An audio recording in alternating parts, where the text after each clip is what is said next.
Hello students, welcome back to my channel Lightup Knowledge and very warm welcome to today's video. I hope you all are doing great. In today's video, we will start with pronouns. So, I will make a separate playlist of pronouns in English language. So, yes, we are starting with a new playlist, that is a playlist on pronouns in English language. Now, without any further ado or delay, let's jump right into the video. What are pronouns? Pronouns are the words that replace nouns to avoid the monotonous repetition of the same noun in a sentence or paragraph. So, basically pronouns are words which are used in the place of nouns. Something which replaces nouns is known as a pronoun, right? So, basically when you know about a word and its usage, you should know that why it is used, what is the purpose of using pronouns when we have nouns, right? So the answer to it is very simple, right? So basically the answer is we avoid the monotonous repetition which becomes actually very boring of the same noun in the same sentence or paragraph. If I say Rashmi is a good girl, Rashmi speaks French, Rashmi goes to school. So again and again we are repeating the same noun which is making the sentence very long and dull and boring, repetitive, right? So instead we can say Rashmi is a good girl, she speaks French, she goes to school. So we have replaced Rashmi with a pronoun. So basically if there would be no pronouns, what would happen?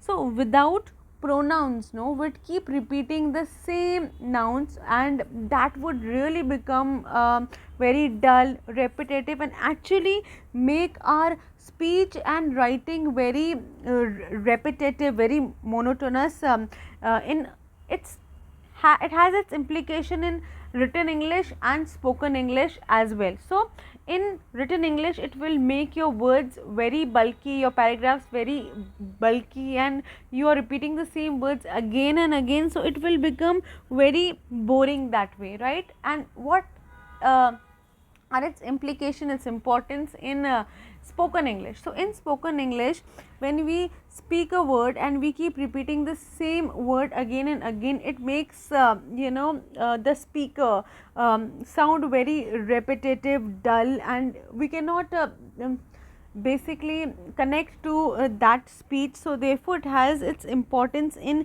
written English as well as spoken English.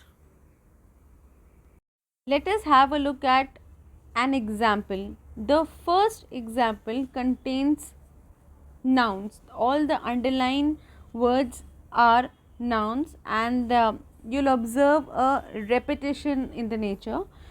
Let's read it. Mr. Khan is a professor in a college. Mr. Khan teaches psychology. Mr. Khan is the most famous professor in college. Students like Mr. Khan very much. So you will observe the underlined noun Mr. Khan is being repeated again and again and it is making the overall written and spoken English very dull, repetitive, monotonous, right? So instead we can use pronouns which will make the speech precise and smart to speak. Okay, the first one will always start with a noun only because we have to recognize it, right? So Mr. Khan is a professor in college.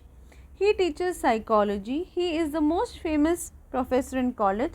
Students like him very much. So when a noun comes objectively, so the objective formation of the noun he is, him, when it comes in as an object in a sentence, right?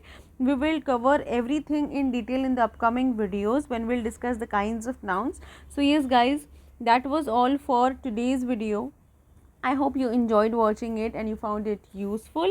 If you did, please like, share and subscribe to my channel. Press that bell icon so that you can get regular updates of the videos that I upload.